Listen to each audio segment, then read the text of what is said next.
Welcome back to the Untouchaballs podcast. Caden and Leo here. Caden, how you doing today? Doing pretty good, Max. How about yourself? I'm doing pretty well because other than that last Monday Night Football debacle, picks went really good for me. Yeah, starting off, we had your Broncos, who easily ended up covering against the Colts, but let's talk about the scare that it was as a Broncos fan. Yeah, let's talk about the first half where Bo Nix forgot how to play football for some reason. The offense was just atrocious. No run game, no separation in that first half, right? And the Colts take that opening drive right down the Broncos' face, converting 3 third-and-longs. And that was the story of the whole first half, is the defense couldn't get off the field. Nope. But in typical Denver Broncos defense fashion, after that, they bended and didn't break, got it under control. Broncos, found the end zone. But then, Caden, there was a play that completely altered the tone of this. Jonathan Taylor blows through the B gap, or A gap, I don't even remember, untouched, 30-yard touchdown. Cuts to commercial break, whatever. All of a sudden, we're back, and they're reviewing something, Caden. I'm like, what could it be? This idiot fumbles the ball, lets it roll out the back of the end zone, touchback going the other way. Broncos, 24 unanswered. There's your game. Yeah, I thought we were done with that. I thought after the whole Deshaun Jackson thing, I don't know, like a decade or so ago, people would realize, hey, maybe don't drop the ball until you're for sure in the end zone. The most sacred part of the entire game, the thing you're supposed to protect the most, supposed to delicately take her into the end zone, protect that football, love that football as if it was your child, and he just let it go before even reaching pay dirt. Yeah, I mean, this completely flipped the football game. If Jonathan Taylor scores up, at that point, 20-7, looking great for the Colts. Now it's 13-7. Broncos offense starts figuring it out a little bit more. Couple field goals. Talk about that pick six, man. Potential defensive player of the year, Nick Bonitto, sees this trickery from the Colts. They're trying this good old double pass where they're going to throw it back to the quarterback, right? And then they're going to run up the left side with the herd of offensive linemen. Nick Bonitto sniffs this out. Credit to Pastor Tan. He's like alert to trick play. He was on that. Breaks through the O-lineman to the chagrin of no one. Nobody saw him come through. Not the cameras. No one knew it was coming. Ball was just floating in the air. Back the other way. And now Nick Bonitto is back-to-back games with the touchdown.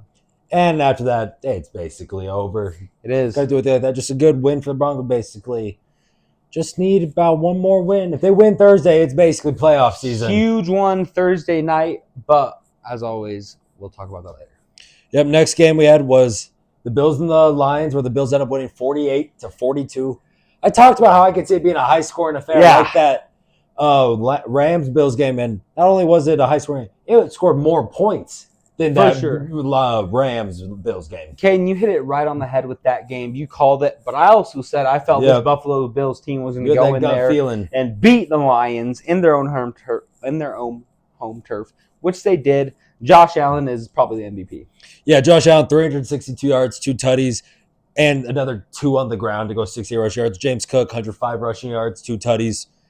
Great game of them. Then on the Lions side, Jared Goff just had 494 yards, 5 tutties, no picks. Jameer got a tutty. Yeah. Amon-Ra, 14 for 193 and a tutty. Just no defense on either side of the teams. Now the Lions lost another defensive player for the season.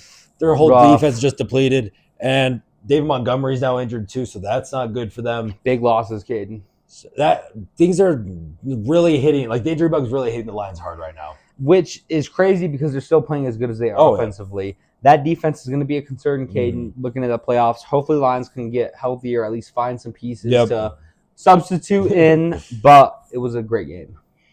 My Patriots, though, lost 30-17. One bright side, as I did say, James Conner had about 80-plus rush yards and a tutty. 110, 2 tutties. Good for him, but he did. He had a really solid game, Ken. Another good thing was, Marvin Harrison Jr. was basically non-existent in this game. Christian Gonzalez completely locked him down. Correct. Then the rest of the defense, though, was just bad. Like I said, James Conner, 110 rushing. They're letting Greg Dortch and Trey McBride just find these open holes. One thing, though, that I think is just really weird. Early in the third quarter, you're driving. You're only down 10 at this point. Touchdown here makes it just a field goal game. You have 3rd and 1 from about the 6-yard line. Like, okay, you got 2 plays here, gain 1 yard. You'd think at least one of these would be a QB sneak to Drake May. I think at least one of these just up the middle, gain your yard, nice and easy. Like, no, first time you try to hand it off to Ramondre. Okay, I think that first play actually might have been Antonio Gibson. Huh? But it's like, okay, I'm fine with that. Fourth down, though, you got to be sneaking it. They didn't even have that. I think they only had 4 down line, like nothing crazy. Drake could have easily found a hole, got the yard. No, let's try another handoff up the middle, get stopped, and then after that, the ball just kept rolling for the Cardinals. They just took over from there. They scored a couple late touchdowns. Drake had that nice find, Pop Douglas in the end zone, ran one in, but it really came down to those play calls right there that I think really just turned the tides and sent it into the Cardinals' way. Caden, I told you guys are chasing the draft pick. No reason for you guys to have been competitive in that game. Results ended kind of the way I thought they were. Yeah, I mean, there's no reason to win games, but they easily could have kept it close. They could have. Let's get to our primetime games now where none of them were really much of a game. Sunday night, though, between the Packers and Seahawks. Packers, nice, easy 30-13 victory, basically on the back of Josh Jacobs. On the back of Josh Jacobs, once again. Terrific run game. Jordan Love had a few good throws. Yep. And they just outlasted the Seahawks. I mean, the Seahawks tried to keep it close. It was close. And then a couple ugly plays in the fourth. In the end, Packers just took control of that game. They had it from start to finish. Pretty much what I expected. Again, Caden, out of this team, they were the better football team. And with the Seahawks team that's been struggling on defense. It was very inconsistent. And special teams, yes. Yeah, I mean, they were looking whatever, the Seahawks. Like, Josh Jacobs was doing whatever he wanted in that game, whether it be in the receiving game, in the rushing game. And then their offense wasn't really doing much of anything. And then Geno gets hurt, and you have to bring in Sam Howell. You're not going to do much with Sam Howell at quarterback either. It was rough. It was a good game by the Packers defense, limit them to only the 13 points. But yeah, good win for the Packers to keep them in this playoff hunt. And with that loss, now the Rams are now leading that division, and the Seahawks are now fallen out of the playoff race altogether. Now in the hunt as the top whatever it is. Yeah, 8 or 9. They're like the 8 seed, I think, right now, yeah. Caden, it's crazy what these last few games, playoff-wise, implications are because it is so exciting. It is very competitive in both the AFC and NFC for these last playoff spots, although I feel the AFC has the better teams overall. Both sides are still competitive this year, and it's very exciting. Yeah, I mean, now we'll get to our Monday games where playoff implications for some teams. Yes. We'll start off with the Raiders and the Falcons where just a little bit of a snooze fest in this game. It was a boring game, kid. Found Drake London, Kirk did early in the game for a 7-0 lead. Didn't really look back from there. They win 15-9. They get our cover pretty nice and easily, but it was just not really an enjoyable or good football game by any means. It really wasn't, Caden. You kind of expected this out of the Raiders. Desmond Ridder was out there. Yep. That offense struggled. It is Brock Bowers leading the charge for the Raiders. And that's about it. And nothing else. We talked about that. Before it was Brock Bowers and Max Crosby. Now it's Brock Bowers. Yeah, just Brock Bowers. And it's frustrating, I think for Raiders fans to be this sad and miserable for so long. But they are kind of eyeing a draft pick, which they're playing for. And Kirk and the Falcons, that was just a sad win. It was just how you had, especially, they're missing Max Crosby, their best player. Yes, the secondary is atrocious. Yeah, Raiders. This should be a great game for you guys offensively to get back on track to where you need to be. And you score 1 touchdown, you have 2 field goals and a safety. Like, your offense should be able to do a lot more against this Raiders defense. For sure. Our last game, though, your only loss of the week in picks.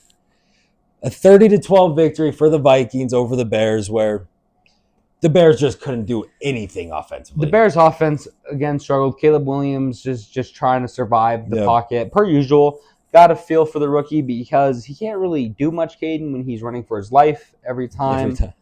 And I thought it would be closer based on it being a division matchup, but the Bears lose. They're eliminated from playoff contention, and it's frustrating. But once again, if you're a Bears fan, the only thing you think about is you have a rookie quarterback. You got good pieces for the future. DJ Moore has been playing phenomenal still. Rome Odunze's growing into form. He's growing, and he's a young guy. So he's got to be looking for the future at this point. And now the Vikings, they're 12-2 after that loss. Now the Lions are 12-2. And they still have another matchup here in a couple weeks. So they're still vying to win that division. So at least one of them can host a playoff game or have the entire playoffs, depending on what happens with the Eagles. And not only that, Kate, a 1 seed is still potentially out there on the table. So it is extremely an exciting time for those top 3 teams in the NFC. Eagles, Vikings, Lions. It's electric. It's electric. Yeah, like we said, the NFC North, best division in football this year.